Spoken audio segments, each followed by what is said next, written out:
but do not learn the way to differentiate between right and wrong, we may end up doing harm instead of good. Now, I will explain the different types of goodness one by one. Once upon a time in the Yuan dynasty, a group of scholars went to pay homage to eminent monk master Zhongfeng, who was advisor to the emperor on Tianmu Mountain.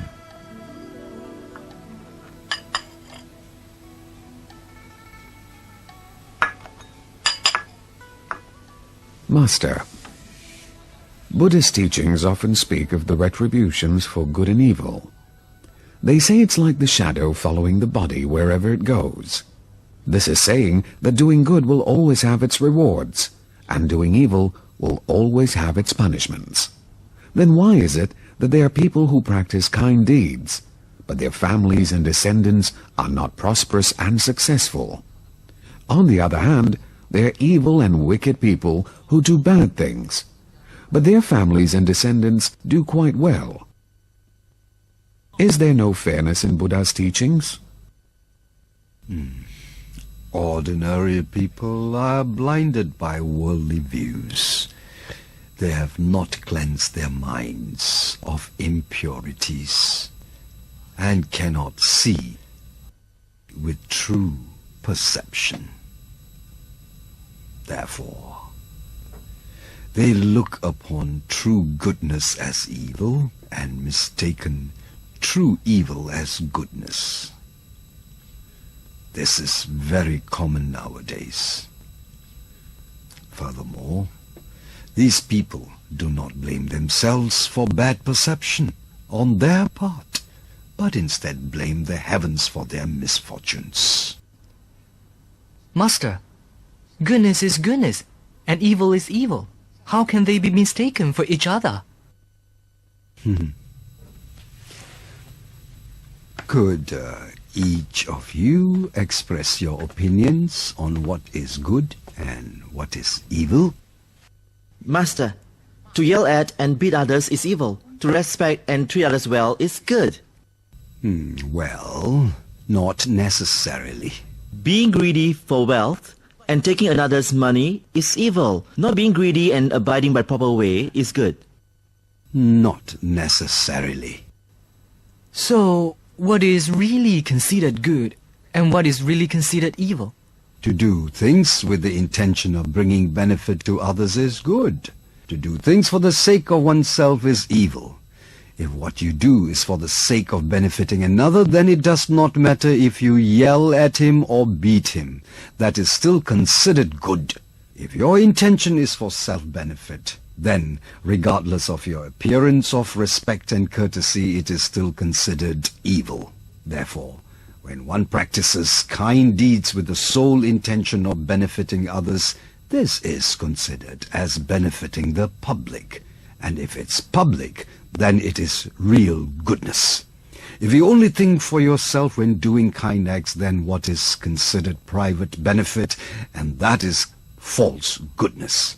When kindness springs from within the heart, it is real goodness. When one does good just for the sake of doing a good deed, then it is false. Also, when one does good without expecting anything in return, it is considered real goodness.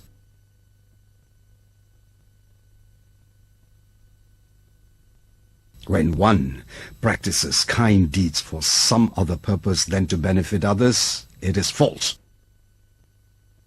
These differences should all be scrutinized by those who wish to practice true kindness. What is honest goodness and crooked goodness?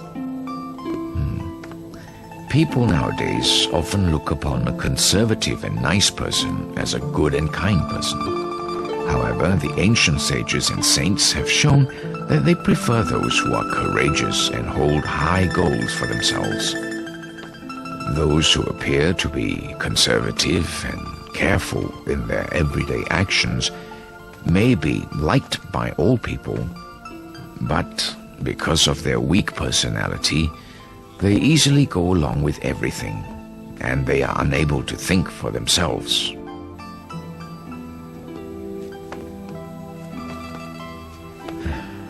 From this, we can see that the viewpoint of common folk greatly differs from that of the sages, whose view is similar to that of the heaven, earth, gods, and spirits. Therefore, those who wish to accumulate merit should practice with a true and humble heart, not for the purpose of pleasing others. Honest goodness comes from the thought to help all others, and crooked goodness arises from the thought of greed in wishing only to please people. Therefore, if you wish to help all people, that is honest goodness.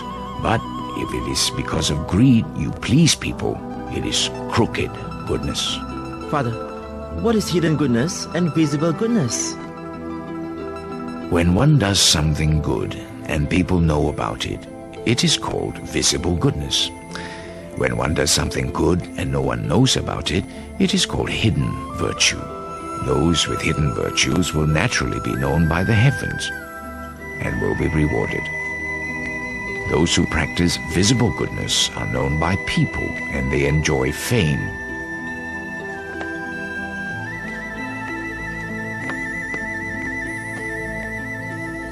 Fame itself is a fortune, but fame is not favored by heaven and earth. For heaven and earth do not like those who seek fame. We can see that those who have great fame but lack the virtues supporting it, they will eventually encounter some kind of unthinkable adversity. A person who truly has not done any wrong but continues to be falsely accused by others will have descendants who will suddenly become very prosperous and very, very successful. But then, why is there a saying that what seems to be goodness but is actually not? In the spring-autumn period, there was a country named Lu, because there were other countries which took their citizens as slaves. The country of Lu made a law which rewarded those who paid the ransom to regain the freedom of their fellow citizens. At that time, Confucius had a student named Zigong, who did not accept the reward, although he paid for the ransom to free his people. But when Confucius heard this, he scolded Zigong, saying, "You have acted wrongly in this matter. When saints and sages undertake anything, they strive to improve the social behavior, teaching people to be good and decent. One should not do something just because one feels like it in order to gain vanity fame." On hearing this, Zigong became puzzled and looked at Confucius with a frown. Confucius then explained to him, saying, "In the country of Lu, the poor outnumber the wealthy. By refusing the reward, you lead others to think that accepting the reward money is being greedy. Thus, all the poor people who do not wish to appear greedy will hesitate to pay ransom in the future. Only very rich people will have a chance to practice this deed. If this happens, no one will pay ransom to free our people again." Another student of Confucius, Zilu, once saw a man drowning in the river, and he went forth to rescue him. Later, the man thanked him by giving him a cow as a token of gratitude. Zilu accepted his gift. Confucius was happy when he heard this and said, "In the future, people will be willing and eager to help those who are drowning in deep waters or river." If we look at these two examples from the view of common people, Zigong, who did not accept the reward money, was good, and Zilu, who accepted the cow, was not as good. Who would have known that Confucius praised Zilu instead and scolded Zigong? From this we can see that those who practiced kind deeds must not only look at the present outcome,